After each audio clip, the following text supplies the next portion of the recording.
Negde sredinom septembra naši gosti bili su dva Marka, jedan Nemanja i jedan Nenad, i tada su se spremali na put kojim su prošli njihovi i naši dedovi pre 100 godina. Proboju Solunskog fronta prethodio je prolaz srpske vojske i civila preko Albanije.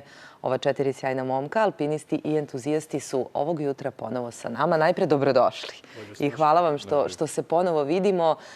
Marko, pre nego što podrobno analiziramo sve utiske, kako je izgledalo proći tom stazom kojom su pre jednog veka prošli naši preci? Pa prvenstveno su to, da kažem, stvari koje preživljavate mentalno u sebi, jer zamišljate kako je to izgledalo pre 100 godina. Za razliku od njih, mi smo imali jako lepo vreme, nije bilo toliko snega, ali distanca, uslovi, nepoznat teren, uglavnom noćenje, snalaženje i tako dalje. Naravno i kondicija koja je morala da bude na nivou ipak da bi pregurali do kraja. Svakako jedan epski put, kako mi volimo da kažemo, i stvarno prava vrsta hodočašća koji svaki Srbin treba za svog života da uradi. Tako da jedno veliko iskustvo i mislim da nam se slažu utisci ovih par dana kad smo se vratili u Beograd. Bez obzira što smo mi dosta brzo to uradili. Koliko je trajao put? Pa, na primjer, 2 nedelje smo sve zajedno bili na putu, ali do Krfa nam je trebalo 8 dana. 8 dana. Marko, kakve su bile reakcije lokalnog stanovništva? Pa bile su prilično dobre. Mi smo baš, možda smo išli sa nekim predomišljajem, ali nije bilo nikakvih problema, bili su vrlo ljubazni. Jesu li bili začuđeni, iznenađeni? Jeste mogli to da pročitate iz njihovih reakcija? Pa jesu. Znate, mi smo obučeni kao planinari, nosimo velike rančeve, onda štapove za planinarenje. Onda je naravno interesantno ljudima u tim, pogotovo planinskim selima, mestima na severu Albanije. Ali bili su ljubazni i graničari koje smo sretali. Čudili su se naravno šta ćemo mi uraditi, ali nismo imali nikakve probleme. Ali vi ste uradili ono što ste sebi zacrtali? Jesmo. Nenade, koja je deonica bila najteža? Najteža deonica? Pa sad ne bih mogao neku posebno da izdvojim. Možda taj završni uspon na Kajmakčalanu je bio kao 2 dana, uobičajenih 2 dana koje smo inače prelazili u jedno.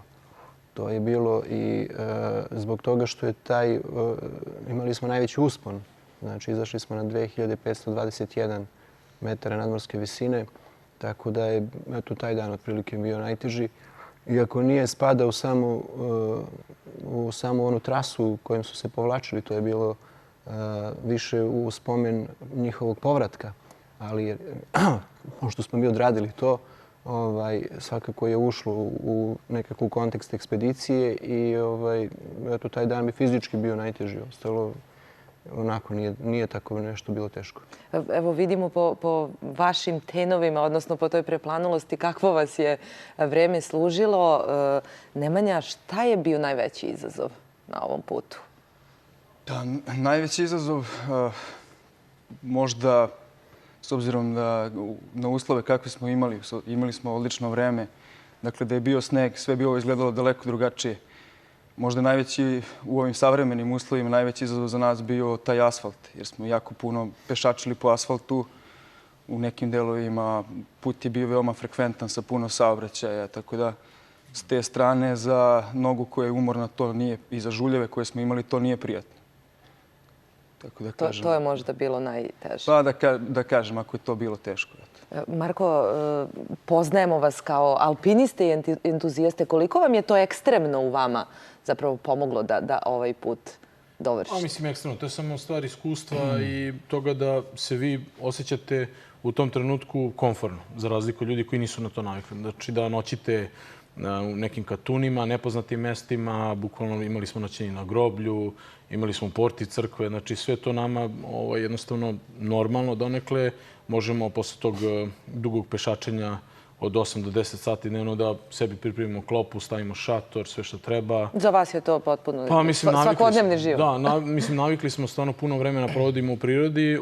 Naravno, uvijek je tu nepoznanica koliko su ljudi nepoverljivi, da li možemo da imamo neki incident, ali što je Marko rekao, stvarno imamo jednu predrasudu. Ljudi su stvarno sjajni, pogotovo u Albaniji, nismo imali nikakvih problema, jako ljubazni, tako da eto, prošlo kako treba, a na tom prevoju od Čakora ka Devojačkom kršu, tu smo imali jedino, da kažemo, onako jednu deonicu prćenja snega, koja je isto bila zanimljiva i dugo je trajala dole ka Plavu.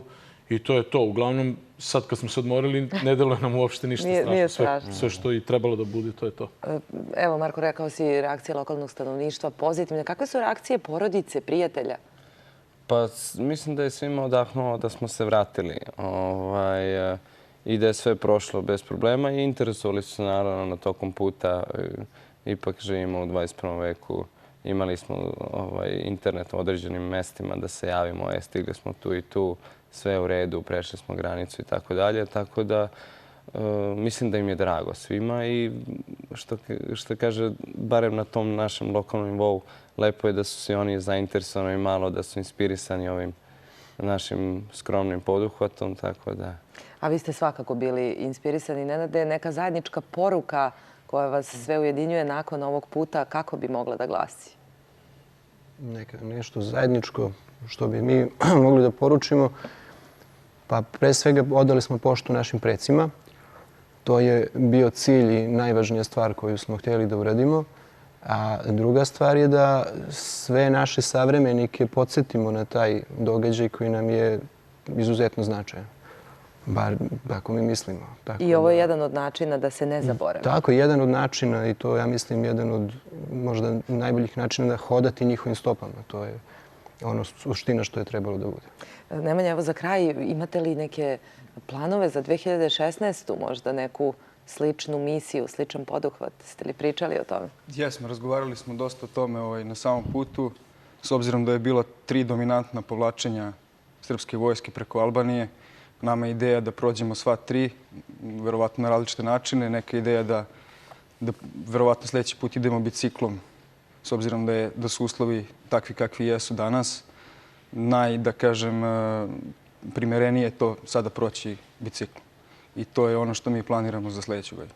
I vidimo se i da to najavimo, a i nadam se da porazgovaramo kako je bilo. Mnogo vam hvala što ste ovo jutro podelili sa nama i sa vašom albanskom Golgotom, kasnije kako se i zove vaša ekspedicija. Samo bih volio da naglasim da ne idete na ekspediciju sa kapetanom srpske vojske, jer taj čovjek može da ide bez zaustavljanja satima, kilometrima, desetinama kilometara. Svaka čast, još jednom vam hvala.